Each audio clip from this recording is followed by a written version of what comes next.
Bonsoir, voici les titres de l'actualité de ce 14 juin. Le président algérien Abdelaziz Bouteflika s'adresse aux députés français pour évoquer notre histoire commune et ses vœux pour l'avenir.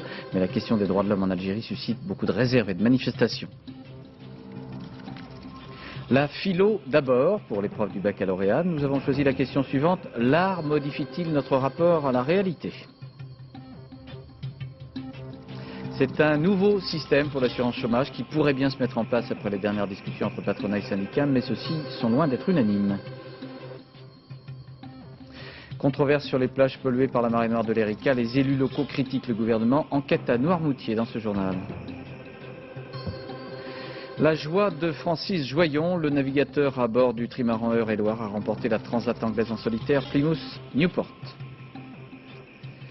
Pour la deuxième fois, un président de la République algérienne est en visite en France, en visite d'État. Abdelaziz Bouteflika est arrivé en début d'après-midi à Paris, accueilli à l'aéroport d'Orly par le président Chirac. L'expression « tapis rouge » n'est pas usurpée, tant la France a mis des formes pour cet événement.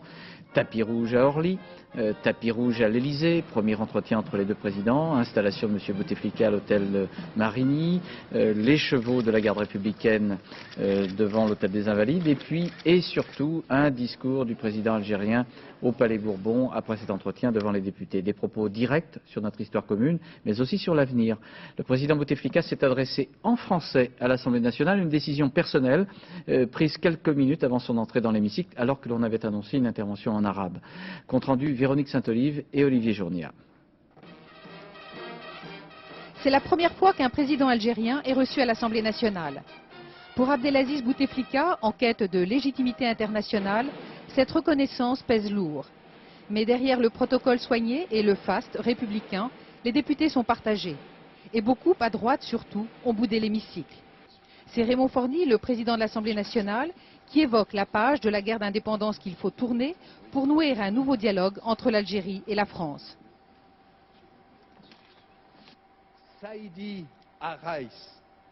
Bienvenue, Monsieur le Président, lance en arabe Raymond Forny. Mais alors qu'il avait prévu de répondre en arabe, c'est en français que Monsieur Bouteflika prononce un long plaidoyer pour une évolution démocratique en Algérie. État-nation, modernité, droits de l'homme et état de droit. Ces concepts, les graves traumatismes vécus par mon pays nous commandent de les réactualiser, de les approfondir sans cesse, d'en faire le principe directeur de notre pratique politique, la pierre de touche de notre action réformatrice. Mais dans les couloirs, beaucoup grognent. Nous avons le souvenir du négociateur des accords d'Évian et qu'on ne peut pas tout oublier de ce qui s'est passé avec les harkis et les pieds noirs en France. Et la deuxième raison, c'est que M. Bouteflika n'est pas un démocrate. Il y a autour de M. Bouteflika une atmosphère de corruption qui fait qu'il n'a pas sa place dans l'hémicycle. A l'inverse, les Verts sont là, tous les quatre. Seul Noël Mamère, qui avait annoncé le boycott, est absent.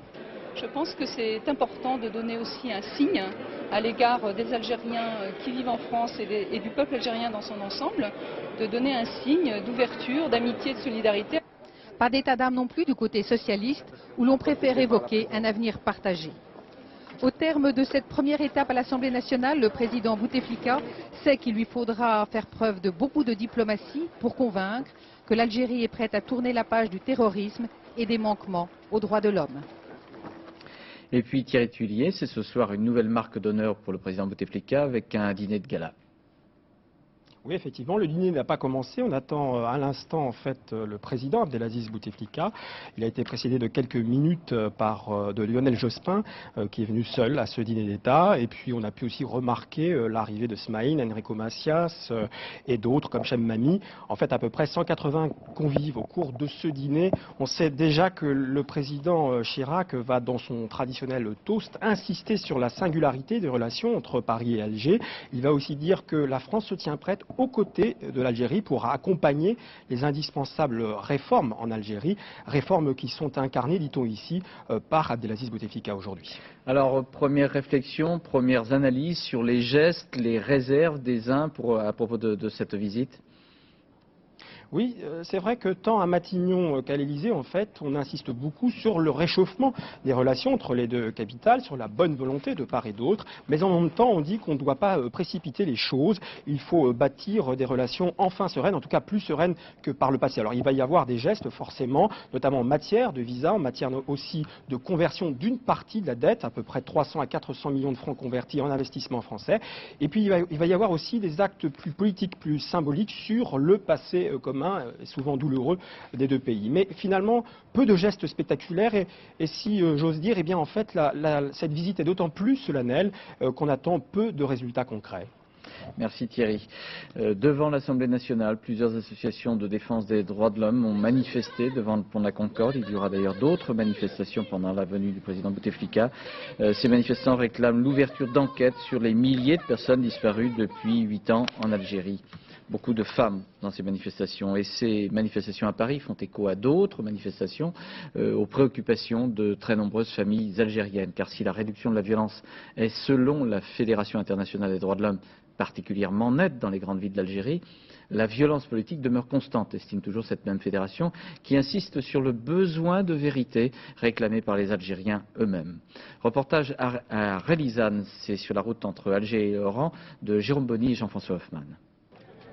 Des photos contre l'oubli. Chacun de ces disparus aurait été enlevé par la sécurité militaire ou par des milices chargées de terroriser les populations soupçonnées d'aider les islamistes dans les années 94 à 96. Est-ce qu'ils étaient sympathisants du parti dissous, du Front islamique du salut? Oui, il était avec le fils, mais après tout est terminé. À quelques mètres, une autre manifestation un peu moins importante pour les victimes des islamistes. Ce civil, qu'est-ce qu'il a fait? Pour la première fois depuis 3 ans, les organisations de défense des droits de l'homme ont été autorisées à revenir. Leurs enquêtes ne peuvent que troubler la politique de réconciliation nationale menée par le gouvernement. Le pouvoir nous dit on va tourner la page tout de suite, il n'y aura pas de potence, on fera l'économie de la justice et nous pensons qu'on ne peut pas s'affranchir de cette étape, qu'ici il y a toutes les voix de ceux qui ont souffert et vous savez que les victimes sont nombreuses en Algérie. À Relizane, il y a 170 dossiers de disparus, le plus souvent des riches commerçants dont les biens étaient confisqués. Certaines familles de victimes connaissent les kidnappeurs et les tortionnaires et aujourd'hui, elles osent le dire. Je connais les noms des personnes cagoulées parce que je les reconnais. Un militant local des droits de l'homme a vu exhumer les corps de ce charnier juste avant l'arrivée d'une délégation étrangère. C'est des corps de disparus que nous avons toujours essayé de trouver, mais qui finalement ont été exécutés, quelques-uns dès leur arrestation, d'autres quelques jours après avoir été torturés par Fergan. Mohamed Fergan, placé par le pouvoir à la tête de la municipalité de Relizane. Il a perdu son poste, mais vit toujours dans cette maison que le commissaire principal nous a interdit de filmer. Aujourd'hui, les milices qui sont tenues pour responsables de ces exactions sont toujours ici à Relizane, mais elles ne sont plus actives. Elles n'ont pas le droit de se déplacer armées. C'est la police qui a repris le dessus.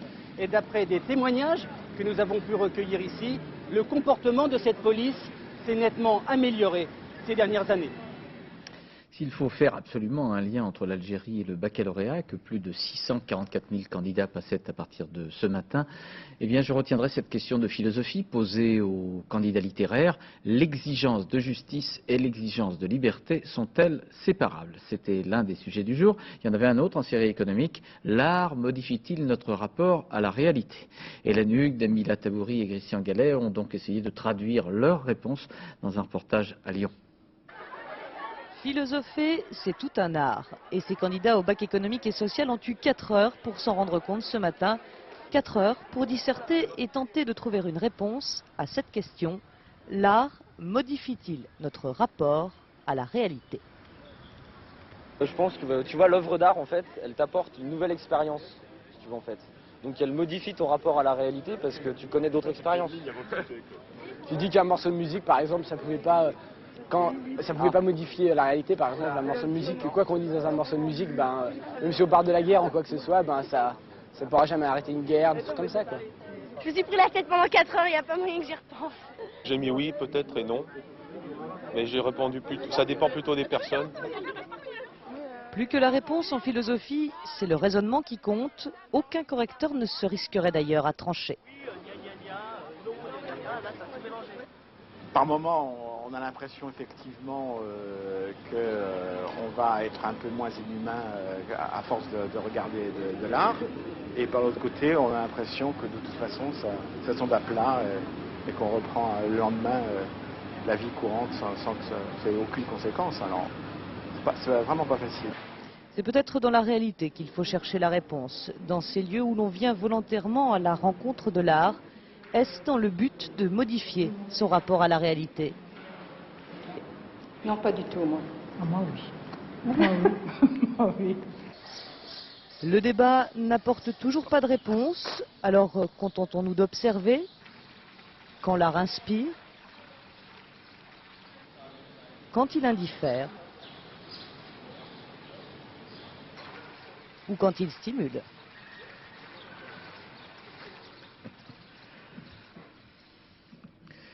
L'assurance chômage en France pourrait bien profondément changer. Toute la nuit dernière, patronat et syndicats ont discuté afin de substituer un dispositif fondé sur le retour à l'emploi obligatoire et assorti de sanctions à un système d'indemnisation tel qu'il existe aujourd'hui et depuis 42 ans.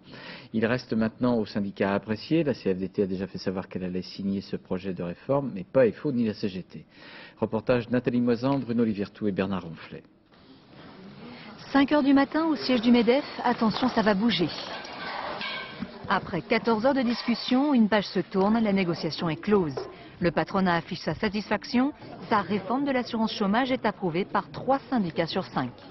Pour les nouveaux demandeurs d'emploi, à partir du 1er janvier de l'an 2001, c'est-à-dire dans 6 mois, eh bien, ils bénéficieront d'un nouveau dispositif inspiré de ce qui marche le mieux à l'étranger, qui vont permettre à ces demandeurs d'emploi de pouvoir bénéficier de services nouveaux. Ainsi, avec le plan d'aide au retour à l'emploi, un bilan de compétences sera offert aux chômeurs, puis des propositions d'emploi ou une formation.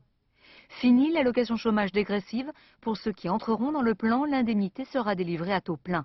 Quant aux sanctions pour les chômeurs qui refuseront un emploi, leur principe est confirmé, mais leurs modalités seront discutées plus tard. Un projet approuvé par la CFDT, la CFTC et la CGC. Les positions du patronat ont considérablement évolué. Redistribuer 50 milliards de francs en 3 ans aux demandeurs d'emploi avec les dispositions nouvelles sur leur indemnisation, eh bien, je demande qui peut faire mieux aujourd'hui. Le plan sera obligatoire pour tous les nouveaux demandeurs d'emploi le 1er janvier 2001. Pour les autres, ce sera facultatif, un dispositif qui fait hurler FO et la CGT.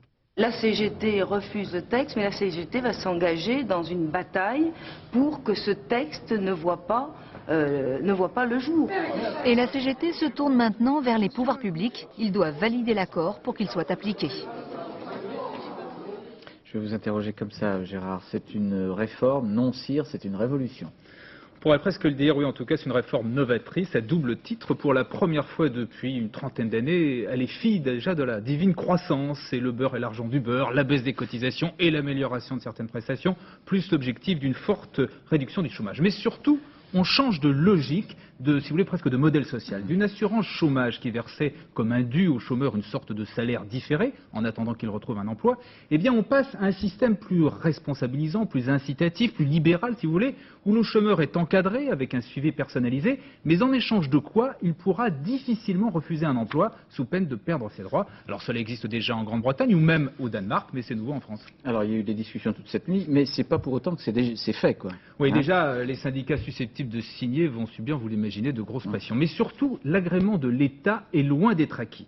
Dès aujourd'hui, Martine Aubry a rappelé qu'elle ne voulait pas d'un système à 2 vitesses, avec d'un côté l'UNEDIC qui monopoliserait les offres d'emploi et s'occuperait des chômeurs les plus facilement recasables, et puis de l'autre un service public de la NPE réduit à l'assistanat des cas les plus difficiles. Alors le gouvernement va sans doute demander des modifications sur les domaines qui touchent à la loi. Or, pour le patronat, le nouveau système est un tout à prendre ou à laisser. C'est du chantage, c'est un diktat pour nous pousser au clash. C'est ce qu'on entend déjà du côté du pouvoir. Un pouvoir qui va devoir naviguer au plus près entre 2 écueils. Risquer par un veto de tuer la politique contractuelle ou bien risquer de faire éclater sa majorité plurielle, souvent hostile à un texte initié, on ne l'oublie pas, par le patronat. Et je rappelle, Gérard, que la CFDT a déclaré qu'elle est signée, mais qu'il faut 10 non pour l'instant. Voilà, et qu'au moins 2 autres sont incertains. Merci beaucoup. Manifestation de plusieurs centaines d'agriculteurs hier soir devant la préfecture du Tarn-et-Garonne à Montauban. Ils dénonçaient la multiplication des taxes et la chute des revenus agricoles. D'autres manifestations semblables ont eu lieu à Évreux, Dijon et Forbach. À partir du 1er juillet prochain, des tarifs spéciaux de téléphone entreront en vigueur pour les titulaires du RMI, de l'allocation adulte handicapé et de l'allocation spécifique de solidarité. 33 francs de réduction par mois sur les factures téléphoniques.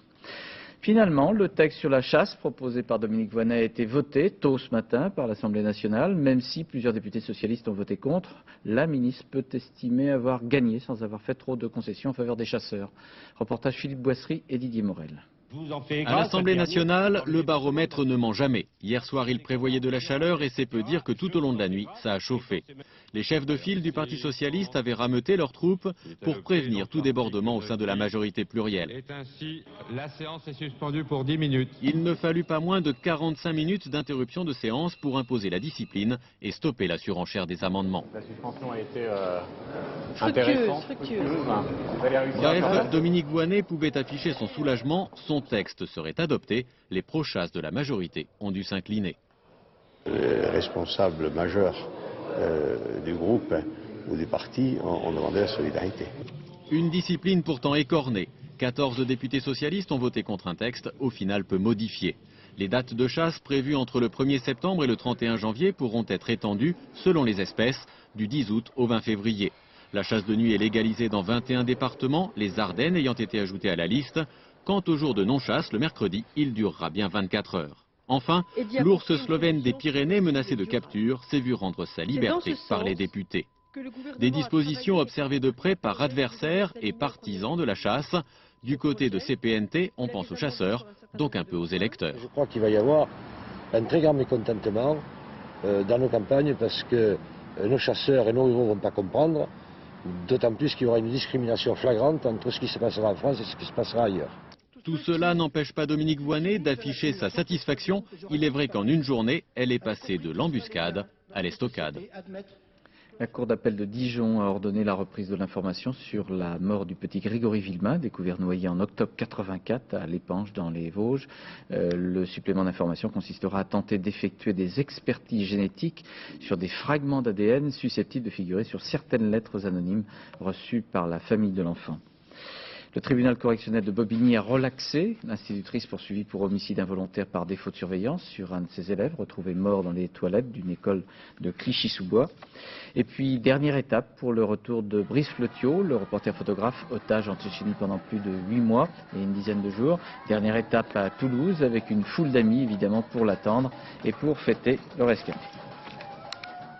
En Corée du Nord, la rencontre à Pyongyang des deux présidents des deux Corées semble bien avoir porté ses fruits puisqu'un accord a été conclu, accord de reconnaissance, de coopération, de réunification envisagée et de rapprochement des familles. C'est un changement spectaculaire. Commentaire Philippe Gassot.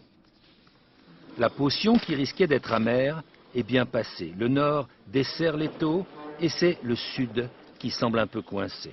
On séduit au Nord et on a un peu les lèvres gercées au Sud. Le monde à l'envers. Brushing avantageux, Kim Jong-il, rare hier, est devenu en 48 heures un dictateur superstar, chouchou des médias, et il sait y faire. Il a accepté l'idée d'une visite au Sud, sans date précisée. Il propose d'échanger des prisonniers, ce qui n'est pas sans conséquence. De plus, il manie la dialectique, ça on le savait, mais aussi l'humour, on le savait moins. Il se dit ni isolé, ni reclus, la preuve, cette visite. À Séoul, la population n'en revient pas. Au nord, pays de famine, on a mis à ce point les petits plats dans les grands qu'on dirait le Sud. Ou presque. Et pour confirmer ce que vient de dire Philippe Gassot, ce sommet a été suivi avec une véritable ferveur populaire télévisuelle en Corée du Sud. Dans ce pays, de nombreuses familles n'ont plus de nouvelles de leurs parents restés au nord. Il y a aussi des Nord-Coréens qui ont fait défection depuis une dizaine d'années. Il ne serait pas plus cependant de 380. L'un d'entre eux, rencontré par nos envoyés spéciaux, Isabelle Bechler et Tristan Lebras, a réussi. Il s'appelle Kim Yong. Il est très célèbre à Séoul et pas seulement parce qu'il vend des nouilles. Kim Yong, 41 ans, ancien agent spécial de Corée du Nord, est une célébrité à Séoul. Là, il est invité pour l'inauguration d'un fonds de solidarité pour la réunification. Chevaux de frise et barbelés, tout y est. Ces temps-ci, beaucoup de Coréens se prennent à rêver à la suppression de cette frontière inhumaine qui a déchiré tant de familles depuis 50 ans. Je l'ai coupé exactement comme si c'était le vrai barbelé de la frontière entre le nord et le sud. Le transfuge était très doué. Passé à l'ouest, il a fait chanteur, animateur, présentateur, avant de réussir dans la nouille de Sarrazin. À l'occasion du sommet Nord-Sud, il est invité à la radio. Quand j'ai entendu l'annonce du sommet, j'ai cru rêver. Et j'ai aussitôt pensé aux 32 membres de ma famille, en me demandant lesquels avaient survécu, lesquels étaient morts. J'ai vu leurs visages l'un après l'autre, ces visages qui me hantent. Homme d'affaires pressé mais tout sourire, Kim Jong ne ménage pas ses efforts pour s'assurer de la qualité des nouilles qu'il sert dans ses 70 restaurants de par le monde. Un véritable empire construit en 4 ans. C'est grâce aux recettes et à l'éducation d'élite qu'il avait reçue dans le régime ultra-communiste de Pyongyang, selon lui. Mais là où il s'est trompé, c'est sur le moment de sa défection en 1991, bien trop tôt par rapport au cours de l'histoire.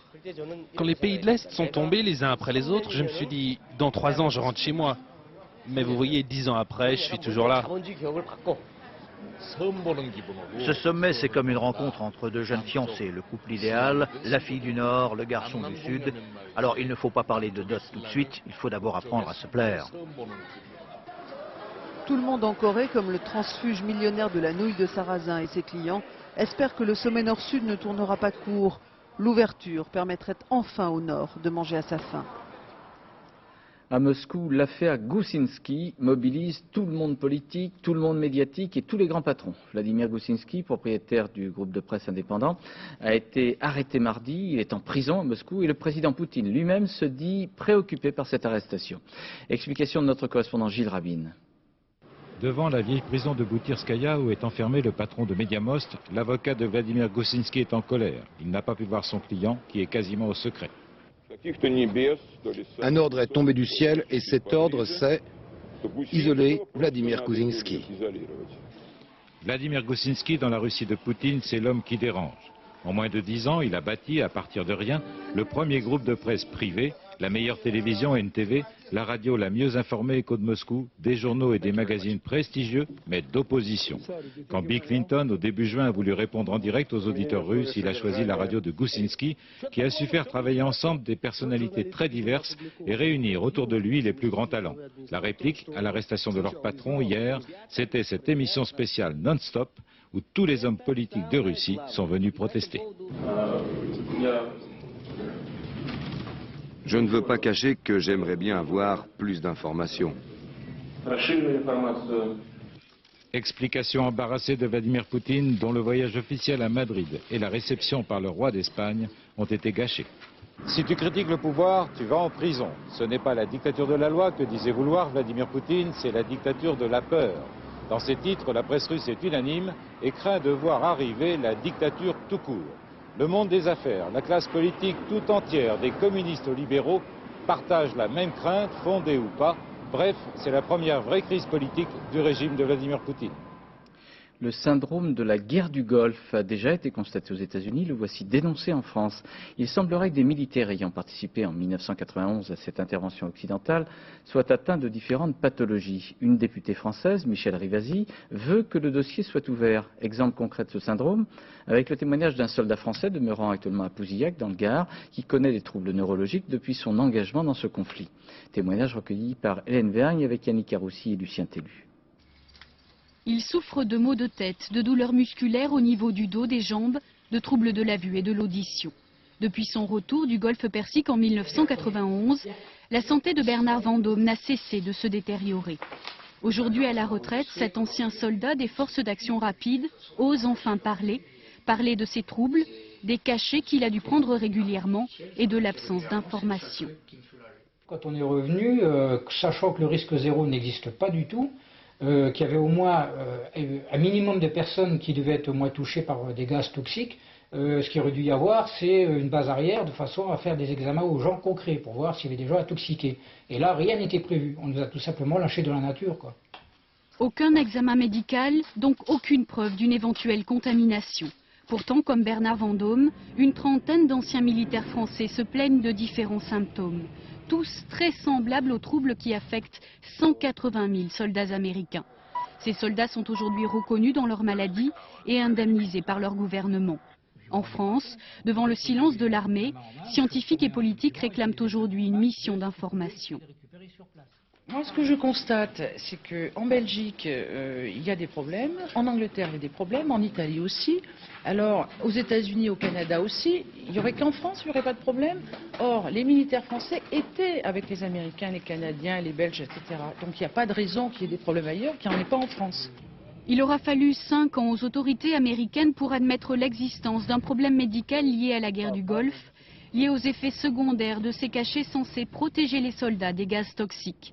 5 années de combat pour les associations américaines. En France, la recherche de la vérité ne fait que commencer.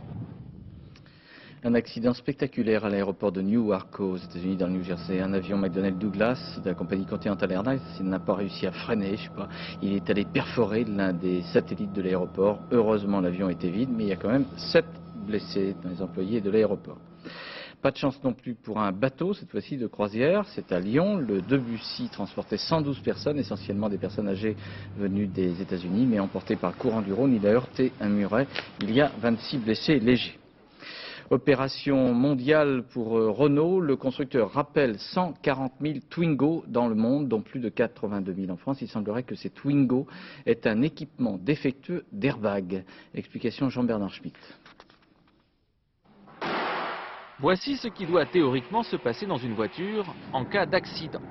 Tout se complique lorsque l'airbag se déclenche sans raison apparente. Or, c'est justement ce qui vient d'arriver à une cinquantaine de conducteurs de Twingo. Résultat, la petite Renault va s'offrir un rappel mondial pour réparation.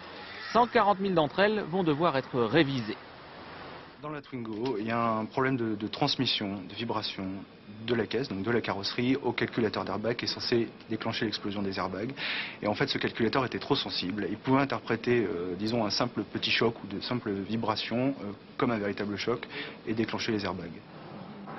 Un déclenchement intempestif qui peut s'avérer particulièrement dangereux lorsque la voiture est lancée à pleine vitesse. Pour éviter tout nouveau problème, les Twingo 2, produites entre novembre 98 et novembre 99, seront donc vérifiées. Les propriétaires de Twingo sont invités à conduire leur véhicule dans un garage Renault à partir du 26 juin. L'Association nationale des élus du littoral critique la communication du gouvernement concernant les plages polluées par la marée noire du pétrolier Erika. Ils craignent que l'on fragilise l'activité économique et l'emploi, notamment pour les communes du littoral au nord de la Loire. Au sud de la Loire, ce sont les inspecteurs de la DAS, la Direction des Affaires Sanitaires, qui effectuaient aujourd'hui une tournée des plages pour vérifier leur propreté. Alors, pas d'inquiétude, Christophe de Valembras et Philippe Ritten ont pu le vérifier. Le contrôle est satisfaisant pour la quasi-totalité de l'environ et de l'île de Noirmoutier. Pieds nus pour mieux détecter la moindre boulette de fioul. Pas à pas, méticuleusement, ils arpentent cette plage de Noirmoutier pour en contrôler la propreté. Même celle-ci, là. Celle-ci est un peu plus grosse, mais ça ne s'attache pas. Faut vraiment... ça s'attache pas vraiment. Ça pose pas de problème, ça? Non. Quelques boulettes isolées. Surtout du sable, en fait, englué dans un tout petit peu de fioul, rien de grave. Alors l'équipe des affaires sanitaires et sociales poursuit son inspection. À part l'analyse de l'eau de baignade en laboratoire, les contrôles sont tous visuels, mais méticuleux, y compris en profondeur. Ça aussi, c'est des algues. Il n'y a rien, il n'y a absolument rien là-dedans. A priori, la plage est propre, là. Là, oui. Cette partie-là, oui. Sans problème. La plage est donc certifiée non polluée. Une aubaine touristique pour l'île, mais aussi une victoire officielle des équipes de nettoyage. De l'autre côté de l'île, elle travaille toujours. C'est l'une des rares plages de Vendée qui n'a toujours pas reçu l'aval de la DAS. Dans 2 semaines, la finition, a priori, devrait être terminée et à ce moment-là, on passera. On a fait donc un premier bilan. A priori, au moins 95% des 120 km de plage vendéennes ont un état sanitaire satisfaisant. Ultime contrôle cet été par les vacanciers eux-mêmes, le fameux test du plagiste, le plus efficace ce matin. Pas de problème, les pieds sont propres. Pour cet été, ça devrait être bon.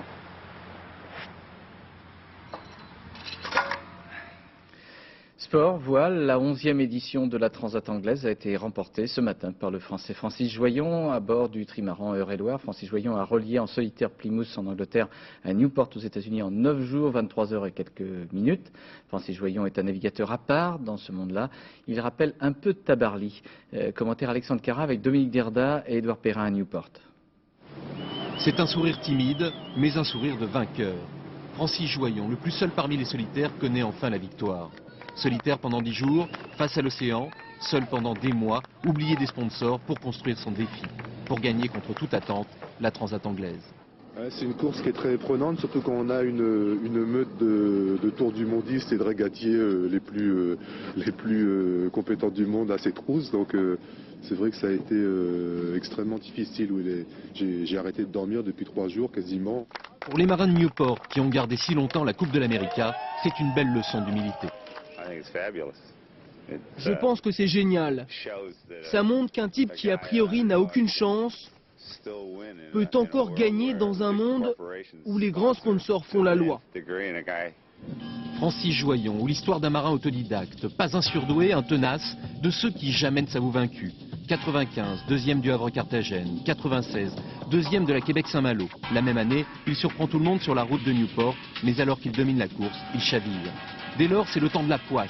Jusqu'à cette maudite route du Rhum, 98. Un choix tactique à qui tout double, Joyon perd la course et dans la défaite son sponsor.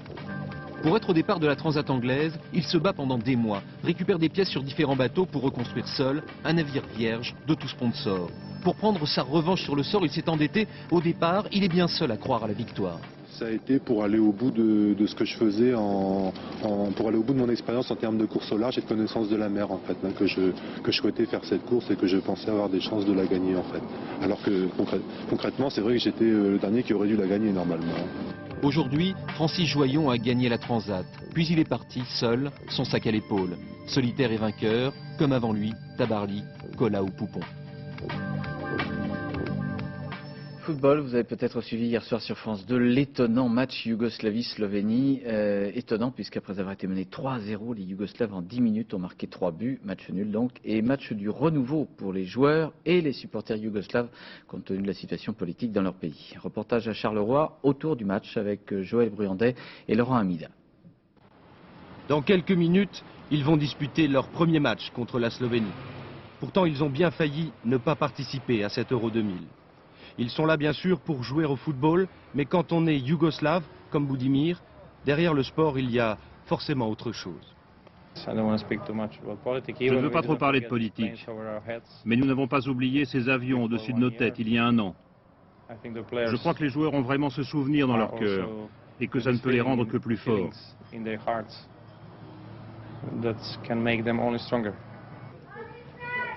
Ils sont là. Et pourtant, les Kosovars ont bien essayé de les en empêcher, à coups de plainte devant la justice belge. Ils sont là, et leurs supporters aussi. Certains, nationalistes serbes, avec les symboles et les couleurs de la Grande Serbie.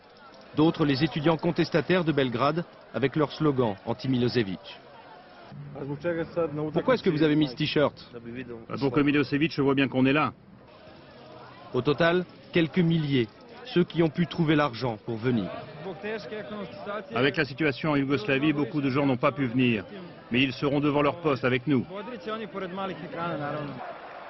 Et ce qu'ils auront vu hier soir, c'est d'abord une équipe désorientée, sanctionnée, dominée par les Slovènes, avant de se reprendre et de remonter en 10 minutes un handicap de 3 buts. Ce matin à leur hôtel, ces mercenaires, qui jouent pour la plupart dans des clubs étrangers, avouaient à demi-mot que leurs vœux vont à une autre Yougoslavie.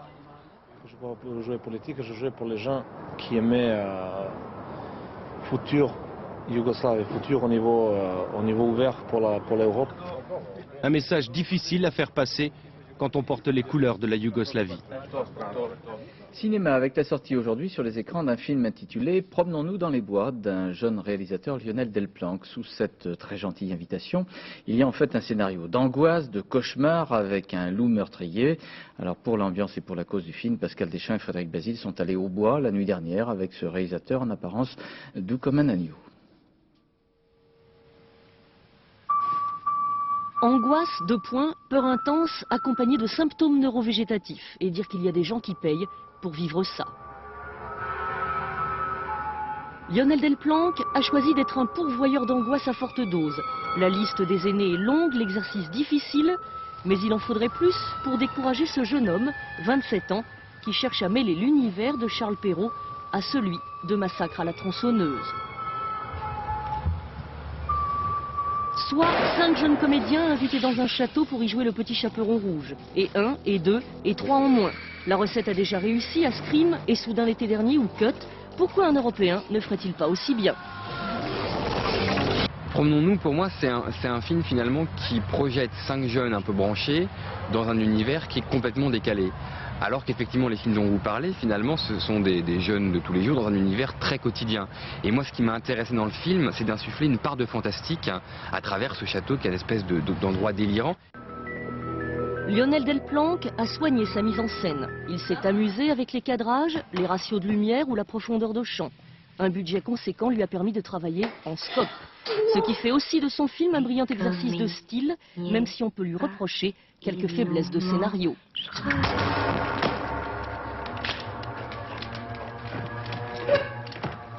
J'avais envie en tout cas que le film soit spectaculaire visuellement et à la fois de travailler sur donc l'univers visuel et de travailler aussi sur les effets spéciaux, parce que ce que je trouve très amusant dans un film, c'est de travailler sur les effets spéciaux mais qui s'intègrent parfaitement à la narration, et ce qui est possible dans un film d'horreur.